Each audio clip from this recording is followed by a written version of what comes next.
do retiro, do acampamento. Então se organizem aí, ok? Para que a gente possa fazer tudo isso com excelência para o nosso Senhor. Abra a tua Bíblia comigo, por favor, em 1 Reis. Deixa eu mudar aqui a página. 1 Reis, capítulo 21.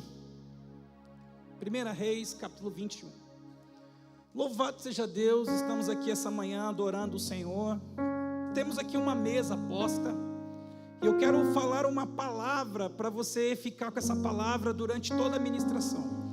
A palavra que eu quero que você coloque como um centro é herança. Você pode repetir essa palavra comigo? Herança. O que você entende por herança, querido? Herança é coisa boa, não é? Pelo menos existem heranças ruins, mas quando a gente fala de herança, a gente pensa logo em coisa boa. A gente talvez aqui não tenha tanta conhecimento sobre herança, né? Talvez não tenha aqui, falando de forma natural, pessoas que foram grandes herdeiros. Eu acredito que a grande maioria aqui, assim como eu, são pessoas de família simples, pais que trabalharam ali pelo sustento e quando muito conseguiram ali uma casa para sua própria moradia. Talvez nós, a nossa geração, vamos deixar mais herança para os nossos filhos.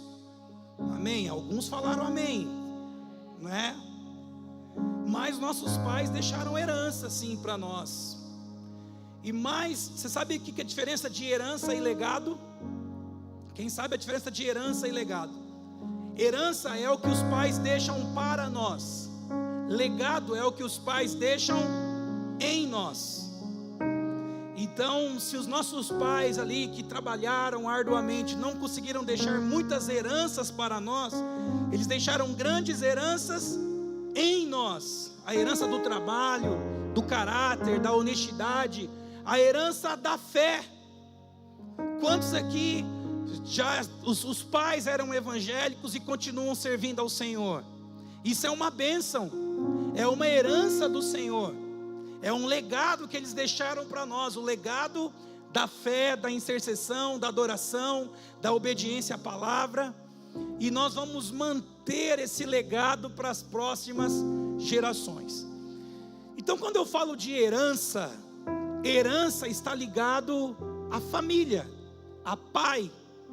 Talvez você já tenha assistido aqueles filmes aonde aquele homem rico faleceu e chega a hora de dividir a herança. Aí geralmente é uma mesa grande, né, bonita, com um advogado, com os familiares. Às vezes tem briga, às vezes não é? Às vezes já fica aquela... Tem gente que não briga porque não tem nada, né, irmão? E tem uns que pelo pouco que tem, arruma a briga pelo pouco que tem. Mas eu estou fazendo toda essa explicação para você entender que tudo comunica. Por que na igreja se tem a prática da ceia? Tem uma mesa posta. E embora pela quantidade de pessoas, nem todos nós podemos sentar em volta dessa mesa, mas de forma simbólica, nós estamos em torno dessa mesa. E quem é o nosso pai assentado sobre essa mesa? É Deus. E talvez quando eu disse que se você é um grande herdeiro, humanamente falando, você fala assim: não, pastor, meus pais, eles me ajudaram, me sustentaram, mas não puderam deixar muitas coisas para mim. Mas eu te pergunto, será que você em Deus tem uma grande herança? Será que em Deus eu tenho uma grande herança? Diga sim, querido, sim. Eu tenho uma grande herança no Senhor. Uma grande herança. E essa herança no Senhor, querido, ela é grande mesmo, grande e ampla. Você pode falar assim: é a salvação. Sim, é a nossa grande herança. É a nossa herança eterna. É a herança que Jesus pagou com preço de sangue. É a herança da salvação. Tem mais herança além dessa? Tem. Todas as bênçãos de Deus prometidas a Abraão são nossa herança. Em Cristo Jesus nós somos herdeiros de Deus das promessas feitas a Abraão. Ah, é? E quais promessas são essas? Ninguém poderá te resistir. Se eles vierem contra você por um caminho, por 7 caminhos eles vão ter que fugir. Aonde você pisar a planta do vosso pé, eu te dou por herança.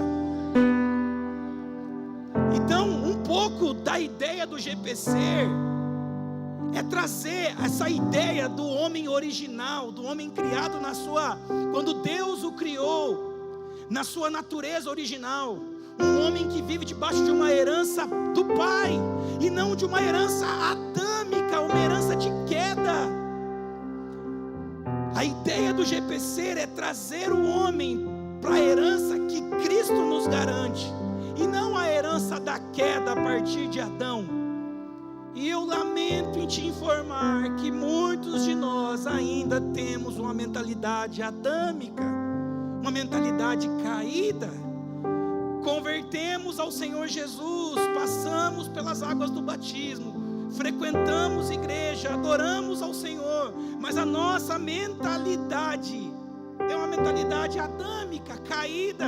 A gente tem medo, a gente se intimida, a gente se esconde atrás de arbustos, como Adão fez. A gente transfere responsabilidade, a gente procura culpados. E não foi esse o comportamento de Adão no jardim? Uma mentalidade caída. A pessoa que entende a sua paternidade em Deus a partir de Jesus, que se torna co-herdeiro com Cristo, a mentalidade dele é outra. Ele não vai se esconder, ele não tem recebido um espírito de covardia, ele tem recebido um espírito de ousadia, de intrepidez.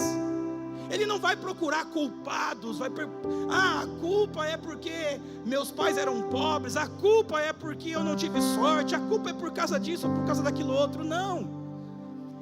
Ele vai procurar buscar no Senhor, buscar capacitação no Espírito, para romper com as suas limitações, com seus traumas, com as suas dificuldades, com a sua realidade, com o seu contexto.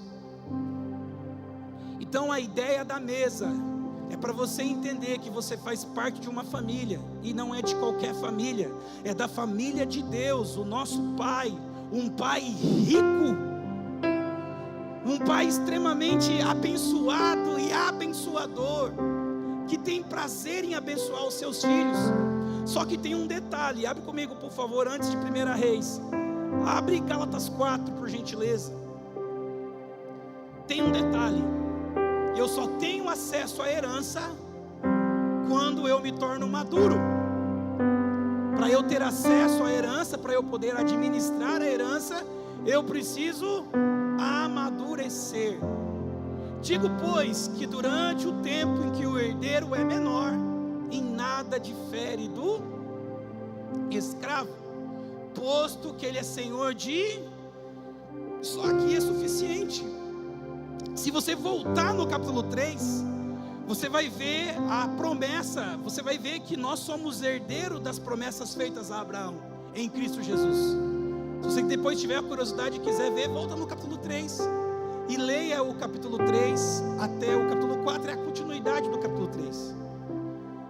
Então só fica com esse texto na sua memória assim, para você lutar contra a nossa meninice, contra o nosso padrão de mentalidade.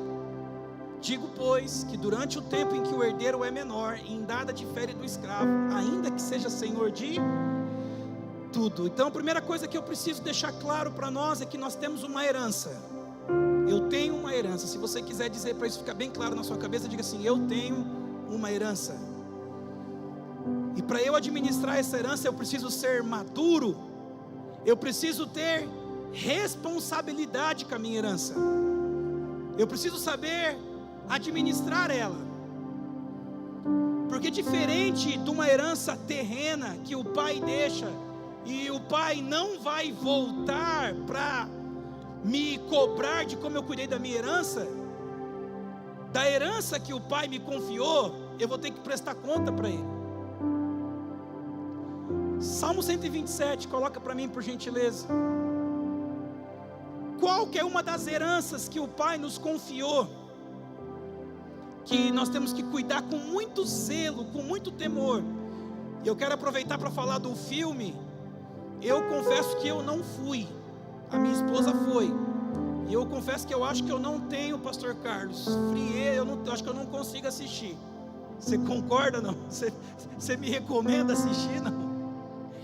Eu acho que eu não consigo assistir, tá?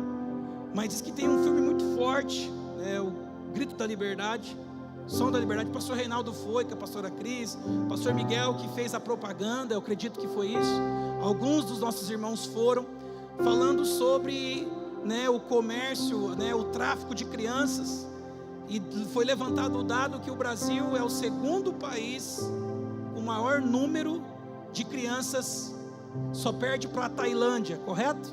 Eu acho que é isso, a Tailândia, não tenho certeza. Então é uma coisa que às vezes a gente não pensa, e às vezes a gente deixa as crianças meio soltas. Até na igreja, tá, querido? Você não deixa seu filho lá para o banheiro sozinho, não deixa, é perigoso. Qualquer lugar, onde você puder cuidar, cuide. E ainda assim pede muito para o Senhor guardar. O Senhor diz assim: se o Senhor não edificar a casa, em vão trabalham os que a edificam. Se o Senhor não guardar a cidade, em vão vigia a sentinela.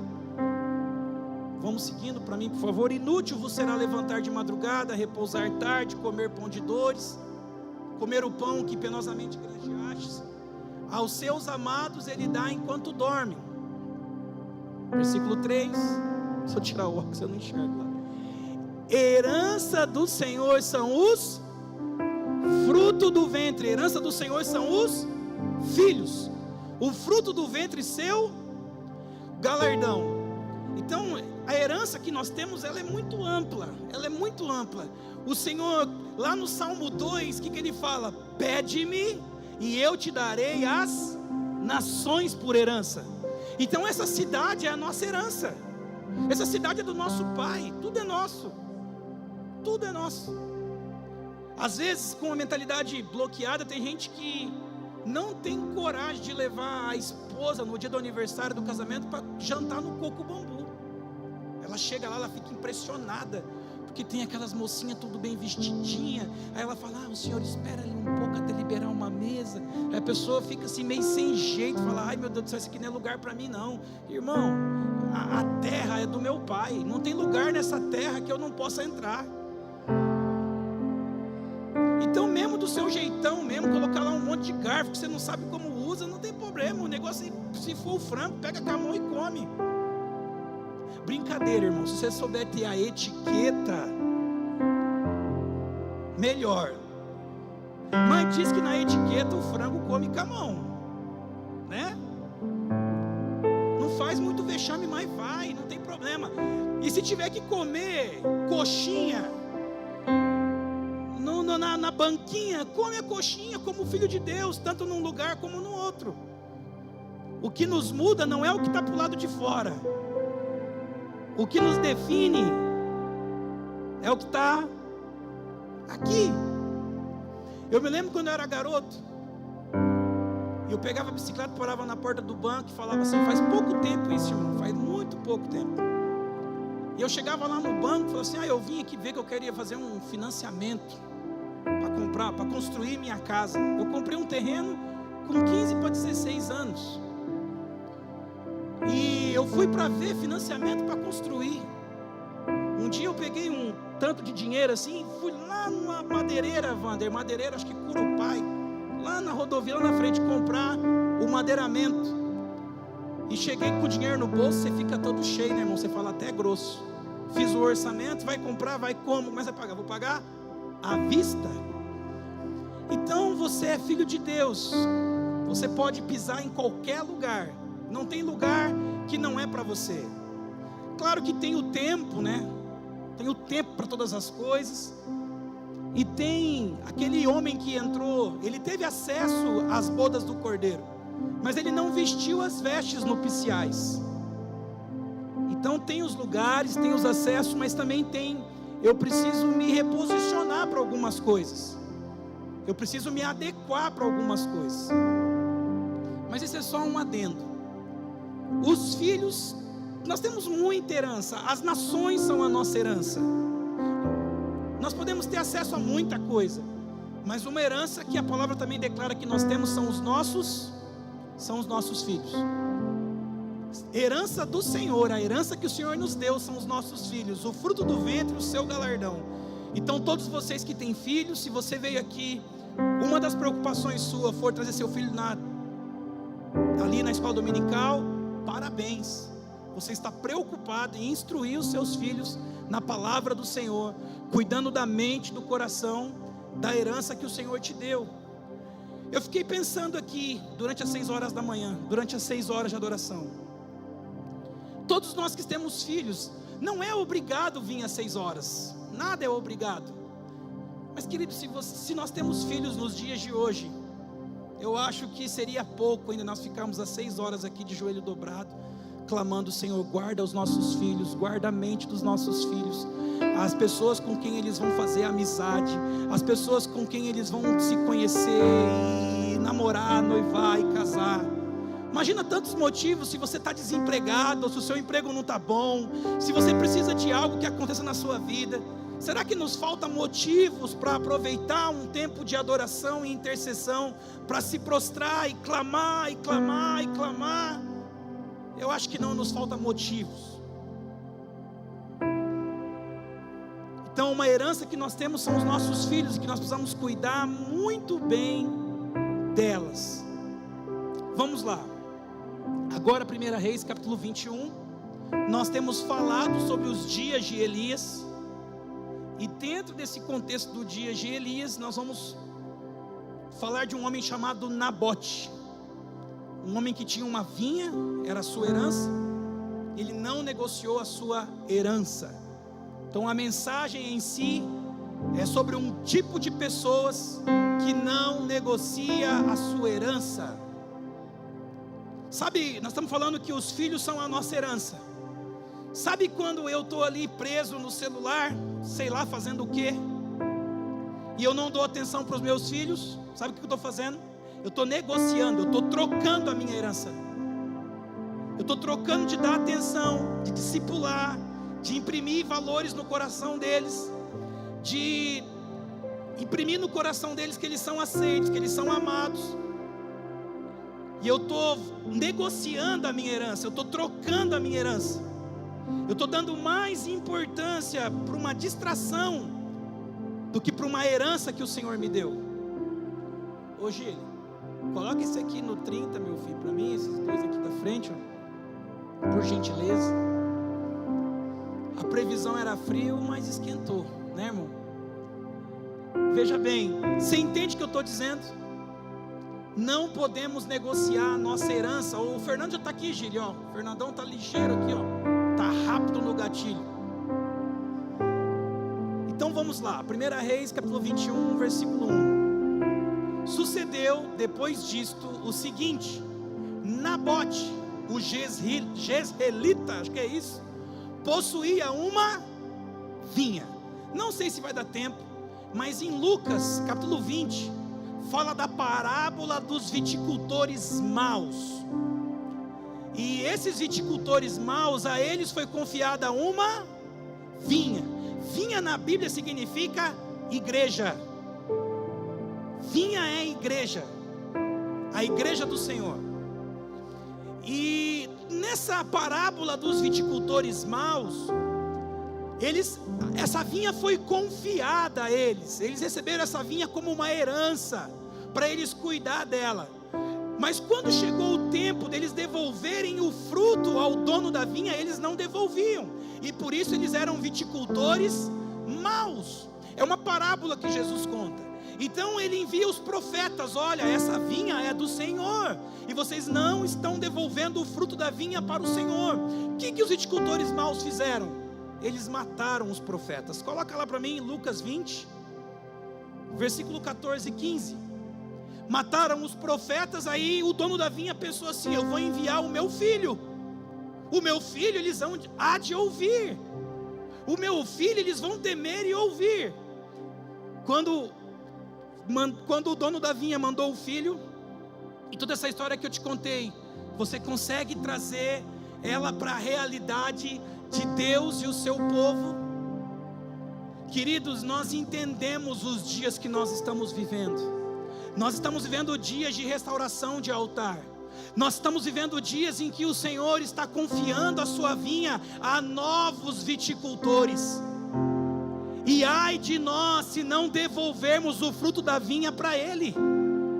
Se nós não devolvermos o fruto da vinha para Ele, Ele toma a vinha da nossa mão e confia na mão de outro. Talvez o que eu estou dizendo não faça sentido para você, mas profeticamente, talvez para você igreja é só igreja, e o tempo passa. Não, a igreja tem um Senhor, o dono da vinha. Ele apenas confia a vinha na mão de homens, que quando não sabem devolver o fruto da vinha para Ele, Ele vem, pega a vinha de volta e confia a novos viticultores. Então esse é o nosso temor, Celso. Nós sabemos que Ele vai derramar vinho novo, Ele está só preparando o odre, Ele já está fazendo isso. Só que nós temos que ter muito temor. Nós ensinamos sobre dízimo e oferta aqui abertamente, sem nenhuma restrição, mas nós sabemos o temor de como lidar com esses recursos de maneira que o honre, de maneira que a gente não se torne injusto e deixe de socorrer o faminto, o necessitado. Você acha, querido, que algum queria entrar nesse juízo de um recurso que vem para cumprir um propósito e você desviar esse recurso por um benefício próprio? Alguém entende a seriedade disso? E é disso que essa parábola em Lucas 20 fala, disso entre outras coisas, não só de recurso, mas também da adoração, de toda a movimentação. Então é simples, se eu não sei devolver a honra que é dele, Ele me tira fora e coloca outro que saiba fazer isso. É muito simples. Então, vendo porém os lavradores arrazoavam entre si, dizendo: este é o herdeiro, este é o legítimo dono. Você consegue entender isso? O herdeiro é o legítimo dono, ele tem legitimidade, ele tem autoridade. Por que em Efésios 1 o apóstolo Paulo fala: a minha oração é para que vocês entendam a esperança do vosso chamamento? Quem são vocês? Vocês estão junto com Cristo nas regiões celestiais. Cristo é o cabeça, mas sobre os pés da igreja está subjugado todo principado e potestade. Então a igreja, ela é a maior autoridade da terra. Aonde a gente pisar, nós pisamos como herdeiro de tudo. E essa parábola fala disso. Vendo porém os lavradores arrazoavam entre si, dizendo: este é o herdeiro, matemo-lo para que a herança venha a ser nossa. Versículo 15: e lançando-o fora da vinha, o mataram. Que lhes fará, pois, o dono da vinha? A gente é muito distraído e a gente às vezes lê a Bíblia de forma muito rápida. E o meu pastor Luiz fala assim, que não passe pela Bíblia correndo, porque ela é mais profunda do que extensa. Então não passe por ela correndo, ela é mais profunda do que extensa. Jesus, quando contou essa parábola, ele estava falando algo muito parecido com o que aconteceu em 1 Reis 21. Alguém que queria se apossar de uma vinha, que é o que a gente estava lendo anteriormente, 1 Reis, capítulo 21. Nabote tinha uma vinha. E onde que era a vinha de Nabote? Ao lado do palácio. E aqui eu vou substituir vinha por igreja, trono, e palácio por governo. Nós falamos aqui na nossa reunião que nós fizemos na sexta-feira. A sociedade, ela precisa ser regida por duas áreas de influência de autoridade: a autoridade sacerdotal e a autoridade daquele que governa. E essas duas coisas têm que andar juntos. É por isso que os profetas tinham acesso ao trono, e os profetas podiam dar orientações aos reis. Então tinha uma vinha do lado do palácio, tinha um altar de adoração do lado da onde era o lugar de governo, porque essas duas coisas têm que andar em harmonia. E a vinha, o lugar de adoração, é superior ao governo. Acabe representa um homem que não valoriza o altar, um homem que não valoriza a adoração, a presença de Deus, até porque ele era um idólatra. Ele adorava a Baal junto com a sua esposa. Aí ele olha para aquela vinha, e é interessante que, se você é um estudioso das Escrituras, você vai ver que parece não ter nada a ver essa história da vinha na sequência da história bíblica. A única coisa que tem a ver é que, por conta que Acabe, por interesse a essa vinha, mata Nabote, é como se fosse a gota d'água de Deus. A hora que Acabe mata Nabote, vem a palavra de Deus a Elias: desce a Acabe. E nós vamos ler e você vai acompanhar no texto. Mas, tirando essa parte, o Senhor introduz a história de uma vinha ao lado de um palácio, que o Acabe queria transformar a vinha. Pode colocar no próximo versículo para mim. Ele queria transformar a vinha numa horta. Horta é bom, mas horta é específico, irmão? Horta pode ser de qualquer coisa. Vinha é vinha. Vinha está definido, é objetivo. A Andressa aqui, durante a adoração, ela gastou um tempo ministrando. Como é que dizia a canção? Não há outro rei, não há outro rei, não há outro rei. A vinha é específica, ela é centralizada em uma única coisa: é o Senhor. Ele é o único a ser adorado. A horta pode ser de qualquer coisa, tanto faz. Pois está perto, ao lado da minha casa. E olha como é que é a proposta: dar-te-ei por ela outra, melhor, ou se for do teu agrado, dar-te-ei em dinheiro o que ela vale. Não é uma grande proposta, irmão? Continua lendo, por favor. Porém Nabote disse a Acabe: guarda-me o Senhor de que eu dê a herança de meus. E eu queria que você repetisse essa resposta de Nabote como uma oração para os nossos dias. Guarde-me o Senhor de que eu dê a herança de meus pais, do meu Senhor. Guarde-nos, Senhor, de não valorizar, de vender, de trocar, de jogar fora a herança do nosso pai. Então, dentro dos dias de Elias,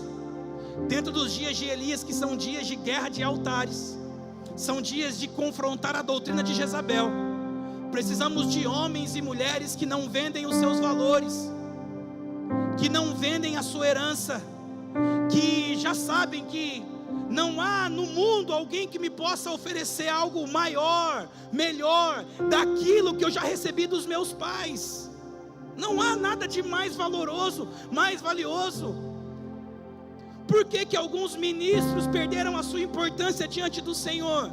Porque o dom que eles receberam de Deus, a herança que eles receberam de Deus, eles trocaram, eles venderam por ofertas. Eles venderam o seu dom, a sua herança,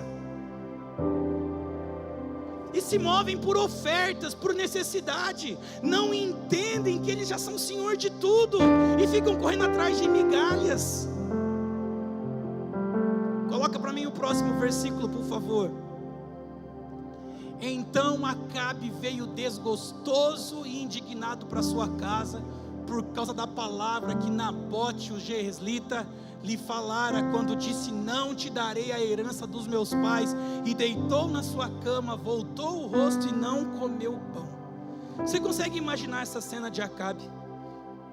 Talvez você já tenha feito isso, eu já tenha feito isso. Sabe o que Acabe fez? Ele chegou, deitou, colocou a cara na cama, colocou o travesseiro por cima da cabeça dele e ficou lá se batendo: eu não vou comer, eu não vou beber. Birrento, chiliquento, manhoso, mimado. Talvez talvez já tenha feito isso naquele tempo ainda que estava crescendo, amadurecendo. Você vai ver que a postura de Nabote é a postura de um rei, de um homem de governo. Não vou vender, é a herança dos meus pais. Aí você pega um homem que era rei, que tinha que ter uma postura de um homem de governo, e ele vai, enfia a cara na cama e fala: não vou comer, estou depressivo. Aí o que acontece? Pode pular o próximo versículo.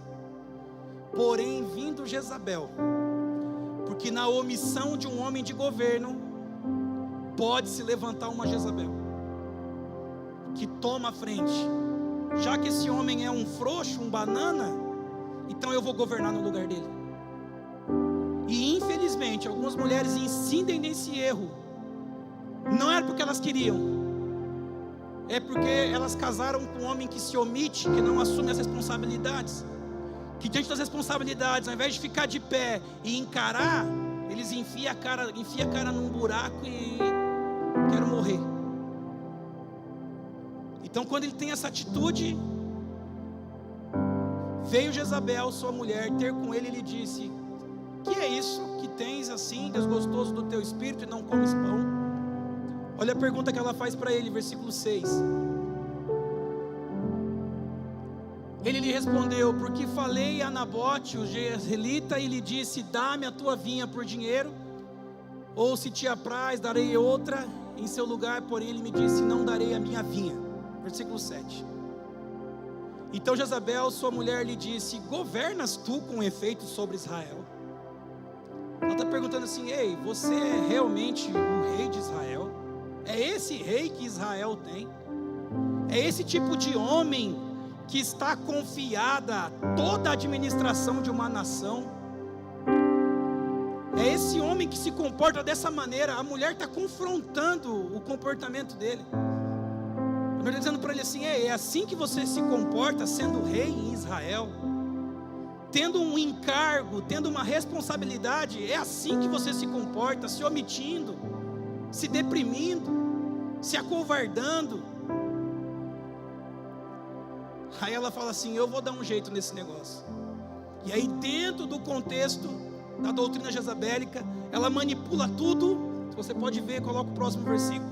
Ela envia cartas com o carimbo do rei. Então escreveu cartas em nome de Acabe, selou-as com a sinete dele, e as enviou aos anciões, aos nobres que havia na sua cidade, que habitavam com Nabote.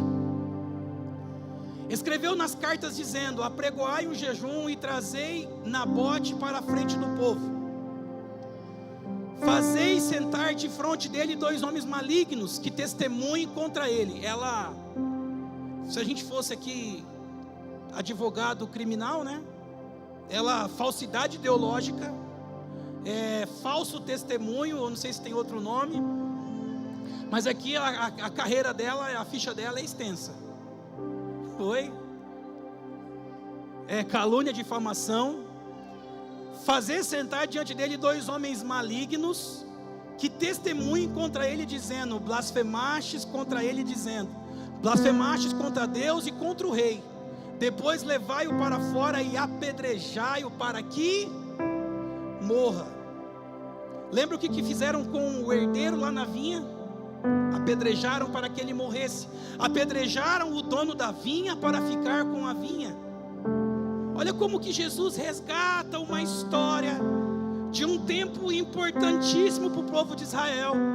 Num tempo em que ele está vindo para restaurar o altar, restaurar a adoração, resgatar o temor da palavra. Ele conta uma palavra que tem tudo a ver com o que de fato aconteceu lá nos dias de Acabe e Jezabel. Versículo 11. Os homens da sua cidade, os anciãos, os nobres que nela habitaram, fizeram como Jezabel lhes ordenara, segundo estava escrito nas cartas que ela havia mandado. Apregoaram um jejum, trouxeram Nabote para a frente do povo. Então vieram 2 homens malignos, sentaram de frente dele, testemunharam contra ele e contra Nabote perante o povo, dizendo: Nabote blasfemou contra Deus e contra o rei. E levaram para fora da cidade, o apedrejaram e morreu. Versículo 14. Então mandaram dizer a Jezabel: Nabote foi apedrejado e morreu. Tendo Jezabel ouvido que Nabote fora apedrejado e morrera, disse a Acabe: levanta-te, toma posse da vinha que Nabote, o Jezreel... Como é que fala isso, hein? É desse jeito mesmo. Recusou dar-te por dinheiro, pois Nabote já não vive, mas é morto. Tendo Acabe ouvido que Nabote era morto, levantou-se para descer para a vinha de Nabote, para tomar posse dela. Então veio a palavra do Senhor a Elias. Então, para você, para não ficar perdido o entendimento, nos dias de Elias existe uma briga pela vinha, existe uma briga pelo direito da vinha, existe uma briga pela herança da vinha.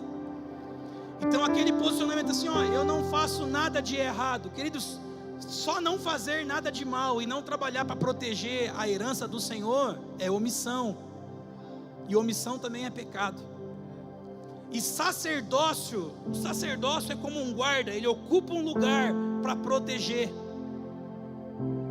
E nós estamos aqui, como todos os dias, colocando a lenha sobre o altar, como um sacerdote responsável por cuidar da herança, não comprometer a vinha.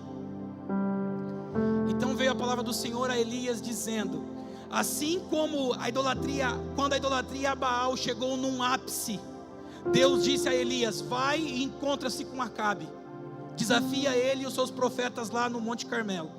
Aí quando Acabe e Jezabel mata Nabote, mais uma vez vem a palavra do Senhor a Elias. E olha que interessante, lembra que eu preguei domingo passado sobre a depressão de Elias? Aqui, isso foi depois, no capítulo 19. Elias recebeu algumas direções claras. As direções que Elias recebeu era: unge a Eliseu, unge a Jeú e unge não lembro agora, está lá em 1 Reis capítulo 19, Azael, isso, né?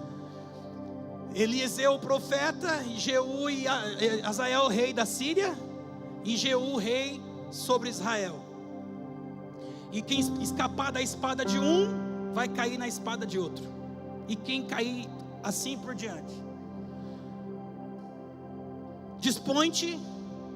Então depois disso, depois que Deus fala com Elias, Deus fala assim: você tem ainda um caminho para percorrer. Deus fala assim: vai, desce para encontrar-te com Acabe, rei de Israel, que habita em Samaria, que está na vinha de Nabote, aonde desceu para tomar posse dela. Então você entende, você consegue entender o que é o ministério profético? Elias era o que, irmão? Profeta. O ministério profético não é ficar dando recado para as pessoas. O ministério profético também está em zelar da vinha. Então Deus fala para o profeta assim: vai lá na vinha, Acabe está lá, desceu para tomar posse dela. Ele não vai tomar posse da vinha, a vinha é minha. Então Deus chama um profeta para proteger a vinha. Assim diz o Senhor: mataste e ainda por cima tomaste a herança, dá-lhe-á mais. Assim diz o Senhor: no lugar em que os cães lamberam o sangue de Nabote, os cães lamberão o teu sangue, o teu mesmo. Perguntou Acabe a Elias: já me achaste inimigo meu? O duro é que quando você se levanta para proteger a vinha, você não é inimigo de ninguém, mas algumas pessoas se consideram inimigo seu, simplesmente porque você se posicionou. Querido, o mundo tem um Deus. Sabe qual que é o Deus do mundo? O dinheiro. E todo mundo se entende por causa dele. Eu te favoreço, você me favorece, está todo mundo favorecido, ok. E esse Deus rege o mundo da política e dos negócios. E por que nós precisamos influenciar na política? Por que nós precisamos influenciar nos negócios? Porque nós vamos estar lá, mas o nosso Deus não é o dinheiro. O dinheiro vai nos servir, mas nós não vamos servir ele. Nós não vamos vender os nossos valores, os nossos princípios. Nós vamos estar lá para proteger a vinha, para cultivar a vinha, para ampliar a vinha. É para isso que nós vamos estar lá. Então Acabe pergunta, o mesmo cenário do primeiro encontro. No primeiro encontro, Acabe chama Elias de o perturbador de Israel. E Elias responde para ele: eu perturbo Israel? É você que perturba Israel com a vossa idolatria. Então não é o posicionamento da igreja que traz confusão sobre o mundo, não, é a idolatria, é a desobediência que causa problemas para a sociedade. Então ele pergunta: já me achaste inimigo meu? Elias aqui nem se defendeu se era inimigo, se não era. Ele respondeu: achei-te, porquanto já te vendestes para fazeres o que é mal perante o Senhor. Eu não quero me estender muito, à noite nós vamos continuar falando desse assunto, mas como eu falei do ministério profético, para as pessoas não acharem que é perseguição, abre Deuteronômio capítulo 10, nós estamos falando de herança. Eu falei que a terra é a nossa herança, os nossos filhos são a nossa herança. Tem mais uma herança para quem quiser, Celso, você já sabe. Deuteronômio capítulo 10, deixa eu ver que versículo que é. Versículo 8.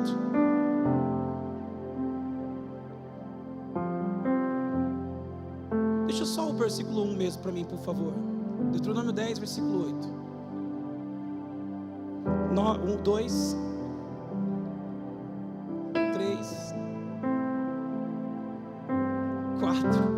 Daqui a pouco chega no 8, né? Acha para mim aí, Reinaldo, aí perto, um texto que Deus fala, eu acho que é na sequência, se eu não me engano, que Deus é contra os adivinhadores, aqueles que dão prognósticos. Eu acho que é na sequência, não é antes. Deixa eu só confirmar aqui.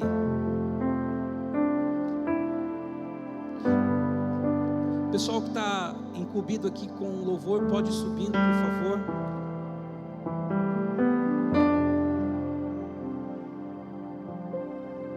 Enquanto o pessoal acha ali para mim, o texto que o Senhor é contra, quando entrares na terra, vocês não vão, Deus é contra a feitiçaria, a adivinhação. Coloca lá o versículo 8 para mim, por favor. Deuteronômio 10, versículo 8. Por esse mesmo tempo, o Senhor separou a tribo de Levi para levar a arca da aliança do Senhor, para estar diante do Senhor, para o servir e para o abençoar em seu nome até o dia de hoje. Versículo 9. Pelo que Levi não tem parte e nem herança com os seus irmãos, o Senhor é a sua herança, como o Senhor teu Deus lhe tem prometido. Então existe uma classe de pessoas, porque elas foram encarregadas de uma maneira exclusiva, sim, de conduzir a arca, de lidar com a adoração do templo. Existe uma classe de pessoas que elas não vão ter herança, não vão ter riqueza, elas não podem se distrair com essas coisas, porque a herança delas é o Senhor. Coloca para mim o 18, versículo 10, que fala a mesma coisa no 18, que a herança, Deuteronômio 18, 10. No 18 também fala que o Senhor é a nossa herança. Olha lá, ó. Deixa o versículo 1 para mim, por favor. Os sacerdotes e levitas e toda a tribo de Israel não tem parte nem herança em Israel, das ofertas queimadas ao Senhor, daquilo que lhe é devido, comerão. Como eu apanhei para aprender isso. Eu queria ter herança, eu queria ter riqueza, patrimônio, e eu falava assim: não, aí eu vou viver o ministério da minha herança, dos meus aluguéis. Eu tanto queria isso. Eu não entendia que para assumir um lugar de autoridade que o Senhor queria, eu precisava viver de uma maneira que é preparada a sacerdotes e levitas. Ainda que eu demandaria tempo para te explicar isso melhor, porque existe um exercício levítico a partir de Jesus, e existe um exercício levítico antes de Jesus, mas a essência de Deus continua sendo a mesma. Existe um grupo de pessoas que não adianta, é o que o meu pastor fala, se eu abrir uma firma de chapéu, as pessoas começam a nascer sem cabeça, não dá certo. Eu posso te dar uma ideia para você ganhar dinheiro, mas eu ganhar não vou conseguir. Só que eu preciso que você ganhe dinheiro, para a gente ganhar alma com o dinheiro que você vai ganhar. Eu preciso que você se desenvolva e aprenda a administrar a herança do Pai, porque a herança que eu tenho que administrar é a casa dele. A herança que eu tenho que administrar é Ele é a minha herança, e eu estou satisfeito com ela. Deuteronômio 18:10, nessa sequência, ele fala assim, olha: mas se achará entre ti o que faça passar pelo fogo seu filho ou sua filha, nem adivinhador, nem prognosticador, não é a procrastinação, é o que dá prognóstico. Sabe o prognóstico é uma previsão do futuro. Sabe aquela pessoa que tem mania, que tudo que vai fazer, tem que ter um profeta para dizer, eu faço essa viagem. Deus está falando que você tem que fazer. Deus está falando que você não tem que fazer. Um dia uma pessoa me procurou, falou, pastor, você acha que eu tenho que ir para os Estados Unidos ou não? Ora aí, pede para Deus falar com você. Falei, irmão, você tem dinheiro para ir? Se você perder todo esse dinheiro, quando você for, não tem problema? Então vai. Pode dar certo, pode dar errado, mas as pessoas não gostam disso. Esse pastor não é espiritual. Eu conheço um que fala, que faz uns negócios assim e fala, espera um pouquinho, tipo a Catifunda. Quem lembra da Catifunda? Ela dava uma bufada assim naquele cigarrão e... Querido, isso é macumba. Tem um monte de crente macumbeiro que fica atrás de profecia. Profecia não é isso, irmão. Profecia é guardar a palavra, é guardar o propósito, é guardar a vinha, é guardar o corpo. Isso é profecia. É entender a movimentação do céu. Como pela misericórdia dele, ele nos falou algo. Trombeta, toque a trombeta. Nos falou dias de Elias, guerras de altares. Deixa eu ver que hora que é aqui. Abre por favor Hebreus 12:16. Esse é um dos textos da Bíblia que nos causa temor. Hebreus 12:16 diz o quê? Hebreus 12:16. Nem haja algum impuro ou profano como foi Esaú, o qual por um repasto vendeu o seu direito de... Qual que é o direito de primogenitura, irmão?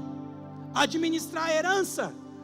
E Esaú trocou esse direito por um prato de comida.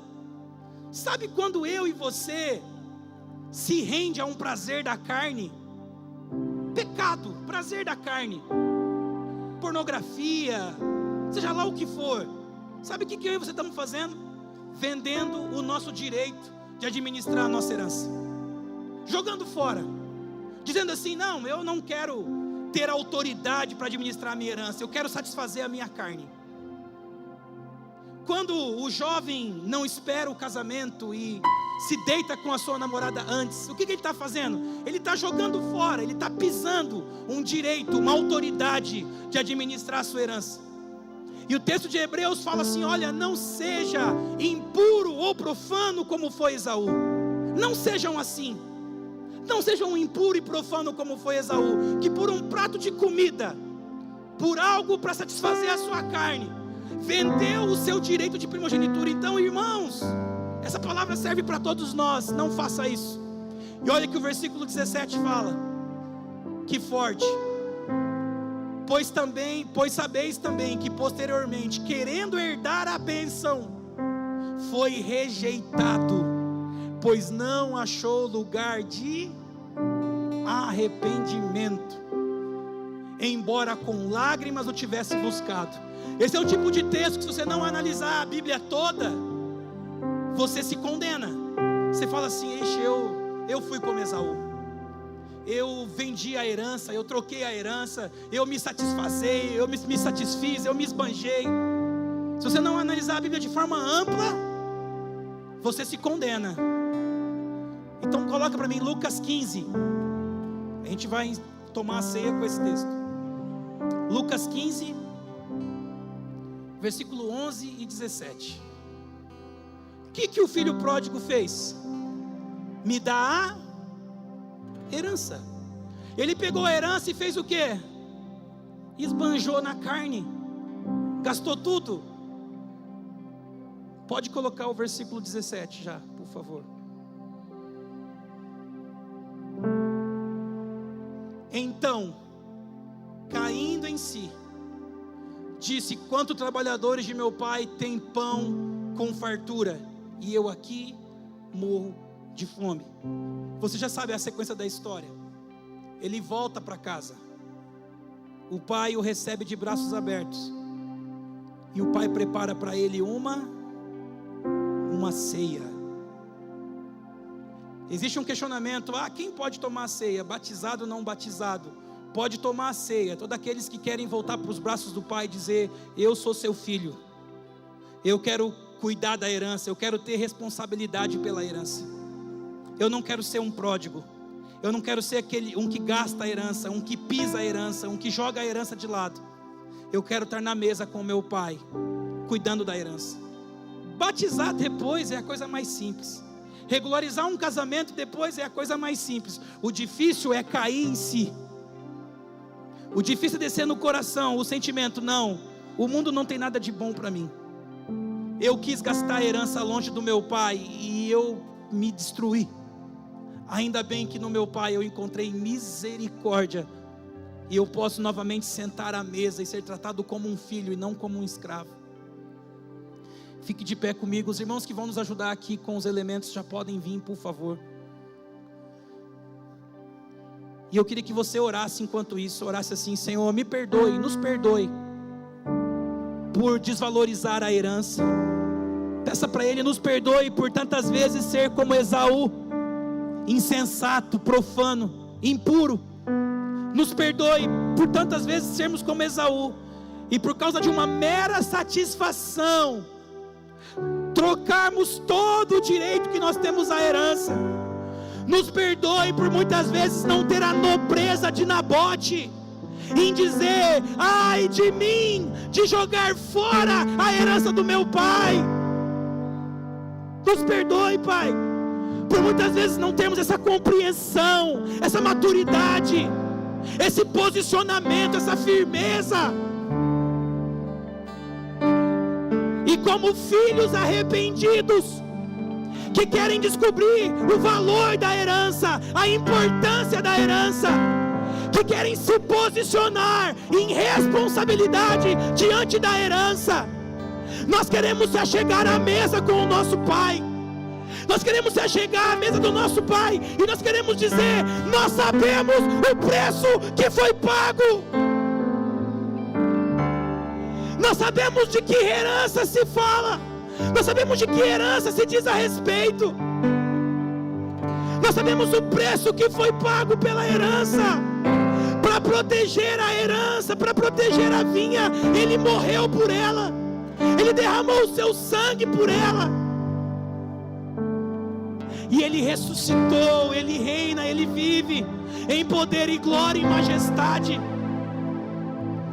Então, querido, você que deseja ser um filho de Deus, sentado à mesa com Ele, e ter responsabilidade pela herança, venha à frente, pegue o pão, pegue o cálice e volte para o seu lugar. Sim, Jesus. Escuto o teu coração, cada batida está chamando meu nome. Sou atraído outra vez por teu sangue. Me sinto tão amado por ti.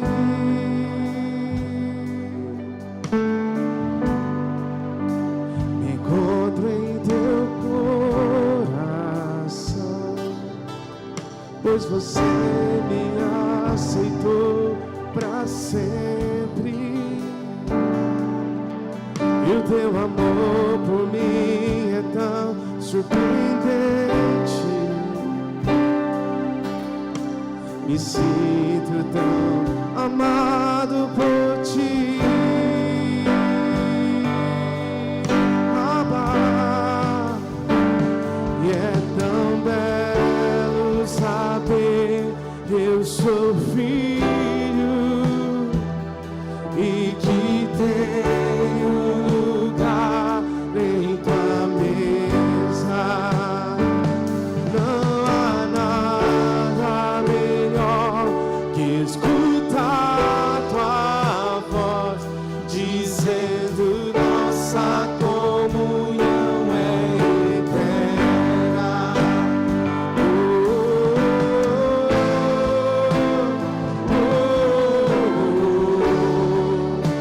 Você me amou primeiro, com amor verdadeiro.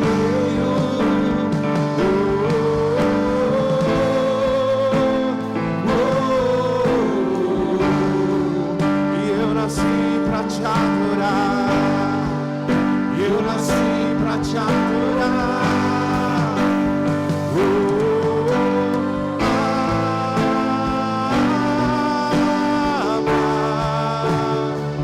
Seu amor nunca falha, sempre me abraça.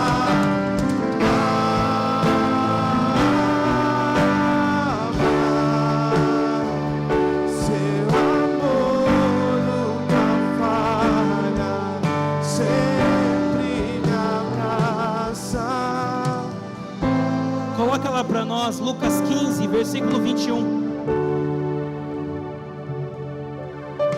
Pode ser o versículo 20. Lucas 15, versículo 20.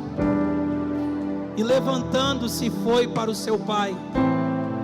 Vinha ainda ele de longe quando seu pai o avistou e, compadecendo dele, correndo, o abraçou e o beijou.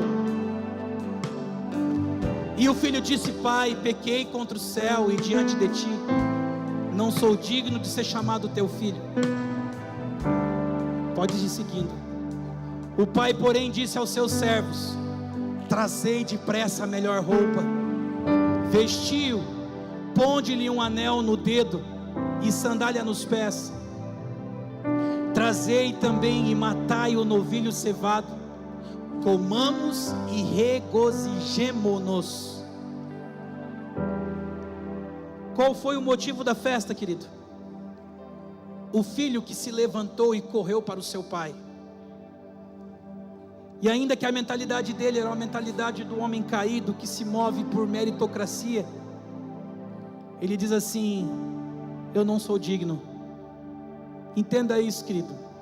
Não são pelos nossos méritos, não é por quem nós somos, é por quem Ele é. É claro que Ele quer que nós nos tornemos como Ele é. Ele quer que a gente aprenda com Ele como é o coração do Pai. Então esse ambiente agora, esse momento não é um momento para condenação, é um momento de convite. Corra para os braços do Pai. De qualquer forma ele falou: pequei contra o céu e pequei contra ti. De qualquer forma ele fez uma confissão. A confissão é importante. E nesse momento eu queria que nós orássemos como igreja. Senhor, nos perdoe por não termos dimensão do tamanho da nossa herança. Nos perdoe por sermos tão meninos, tão insensatos, tão impuros, tão profanos. Nos perdoe. Nos perdoe por não termos dimensão da herança que nós temos para cuidar.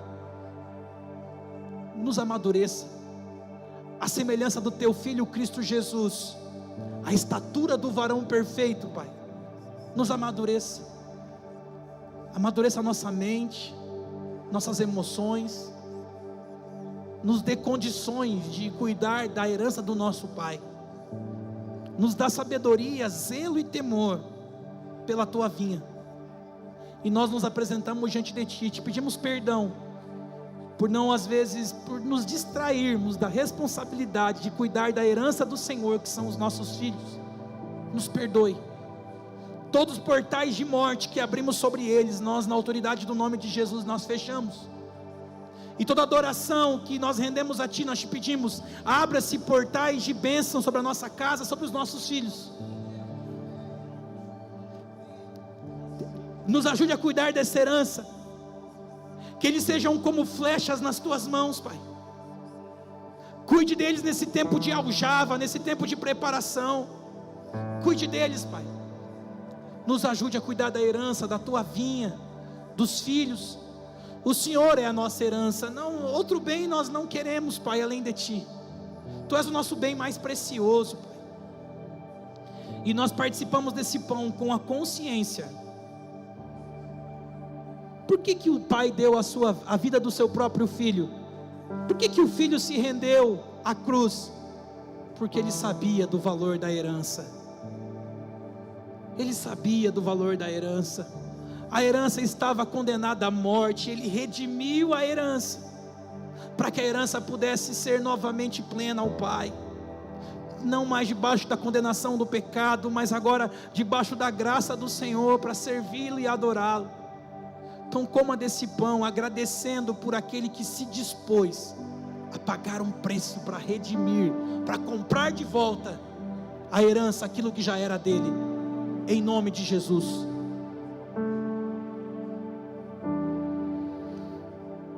Obrigado, meu Rei. Nós sabemos que o Senhor redimiu a herança com a sua própria carne, com o seu próprio sangue, e nenhum outro preço pode ser pago por ela. O Senhor a comprou de uma vez por todas. Nós te louvamos, Pai, nós te agradecemos, e que a nossa maturidade nos leve também a aprender a ter uma vida sacrificial ao Senhor, não uma vida atrás de benefícios, mas uma vida de obediência, de entrega a cada dia. E nós participamos desse momento com ações de graça no nosso coração, agradecidos pelo preço que foi pago, para que pudéssemos ter livre acesso ao Senhor, e podermos ser beneficiados da herança contigo. Obrigado, Jesus, nós te amamos, ó Rei da Glória. Continue agradecendo a Ele, glorificando a Ele. Os meninos vão continuar adorando ao Senhor. Dê um abraço nesse teu irmão. Fala assim: querido, Deus te abençoe. Nós somos filhos do mesmo Pai. Nós somos irmãos em Cristo Jesus. Tenha um domingo abençoado. À noite nós vamos estar aqui novamente para adorar e glorificar o Rei Jesus.